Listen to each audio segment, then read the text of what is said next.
Pada kesempatan ini, saya kembali memberikan apresiasi dan terima kasih kepada sahabat guru hebat semuanya yang telah mengajukan beberapa pertanyaan terkait dengan cara mudah menyusun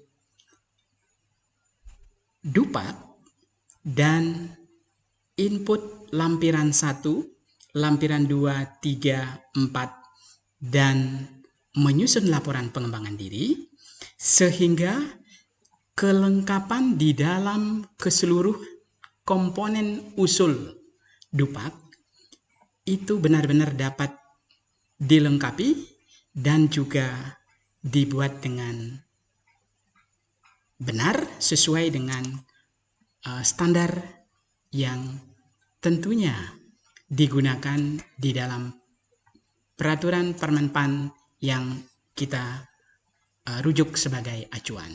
Nah, oleh sebab itu, pada kesempatan ini saya sekali lagi memberikan panduan kepada sahabat guru hebat semua agar terampil membuat usul dupat yang komponen dupat itu ada 4 aspek penting, mulai dari angka pendidikan, angka pembelajaran, angka PKB, dan angka kredit penunjang, serta lampiran 1, 2, 3, 4 yang dilengkapi dengan laporan pengembangan diri.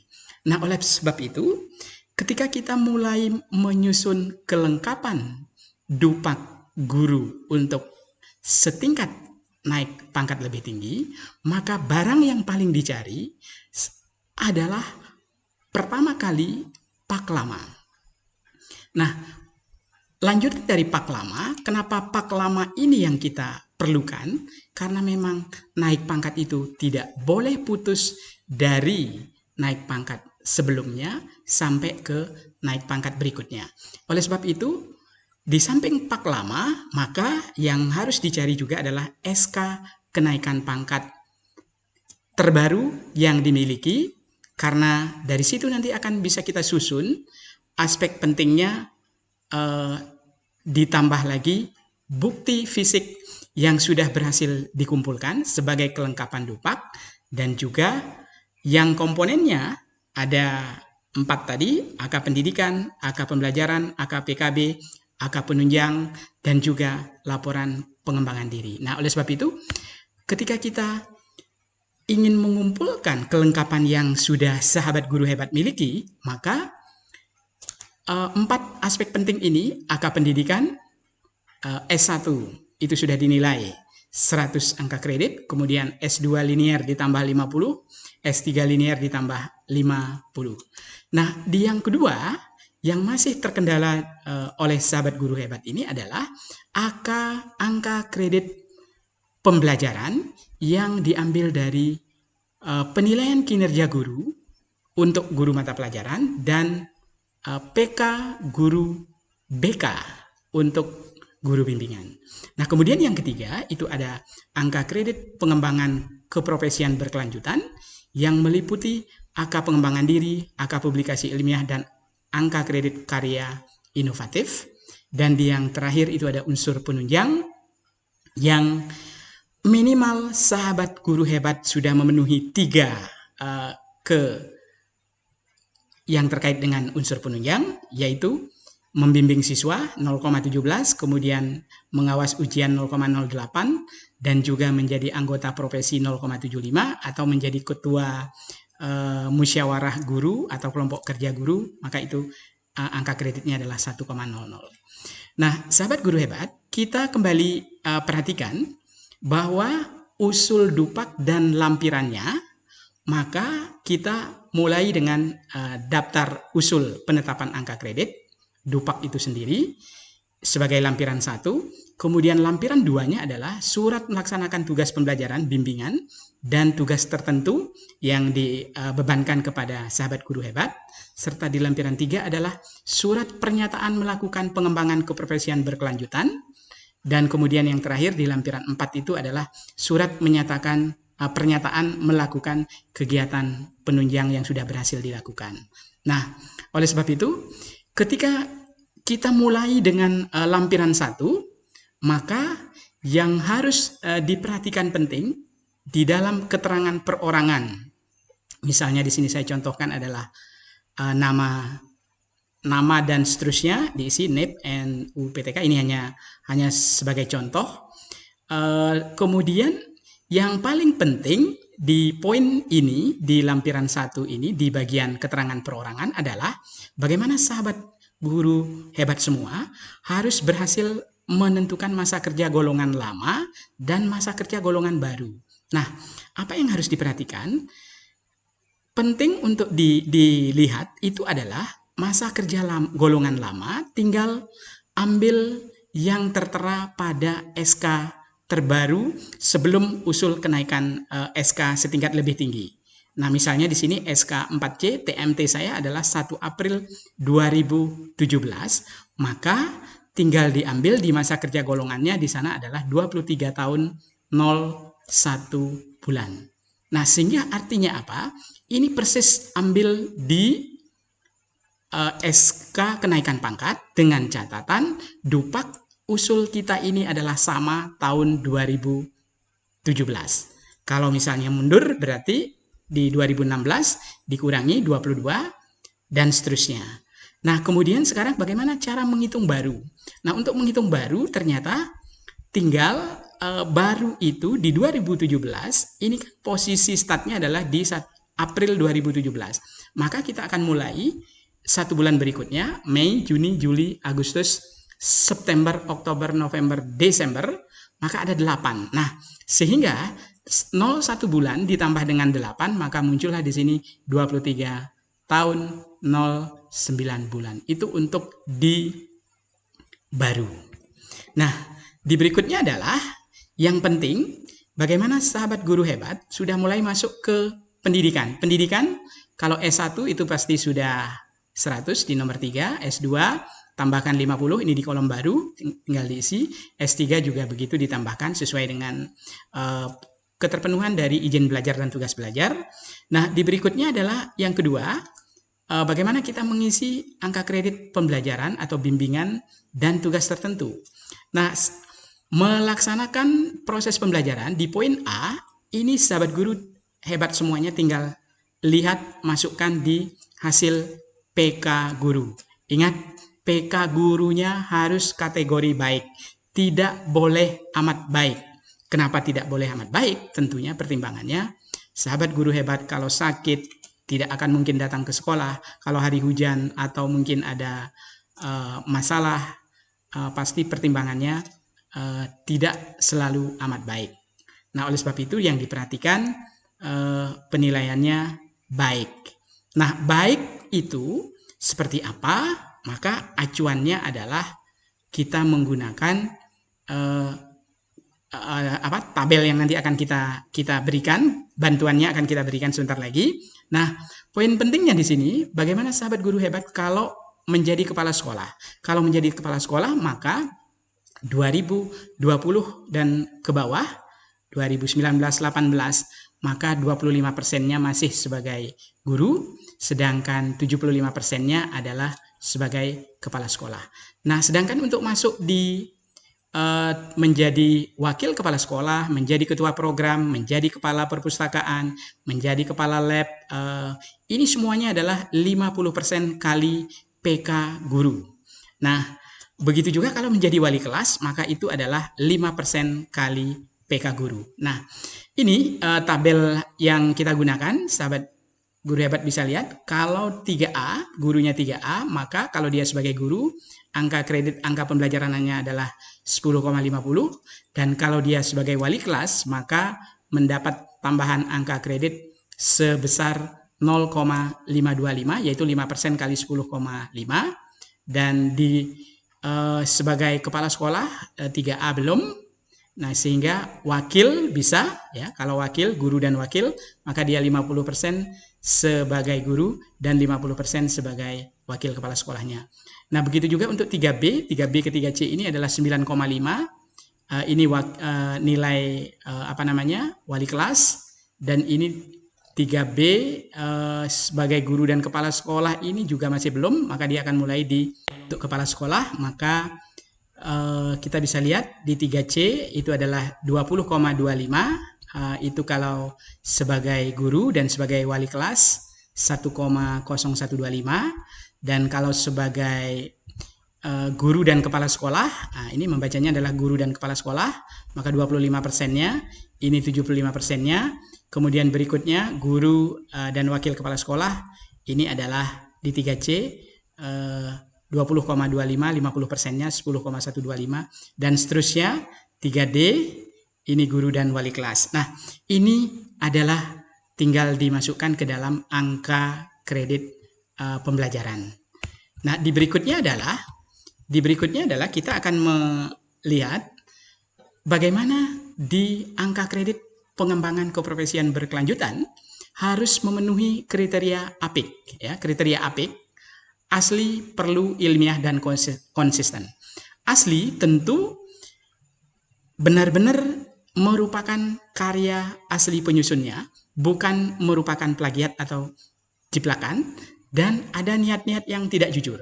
Perlu karena memang gagasan yang ditulis itu harus sesuatu yang diperlukan untuk memperbaiki pembelajaran, meningkatkan mutu di satuan pendidikan yang bersangkutan. Nah, begitu juga ilmiah. Ilmiah itu adalah menggunakan kerangka isi dan mempunyai kebenaran yang sesuai dengan kaidah-kaidah ilmiah dan mengikuti kerangka isi yang telah ditetapkan. Kemudian yang berikutnya adalah konsisten. Ya, AKPKB itu harus konsisten, isi laporan harus sesuai dengan tugas pokok guru, dan di bagian berikutnya adalah tentu membahas tentang tugas pembelajaran yang sesuai dengan yang diemban di satuan pendidikan masing-masing.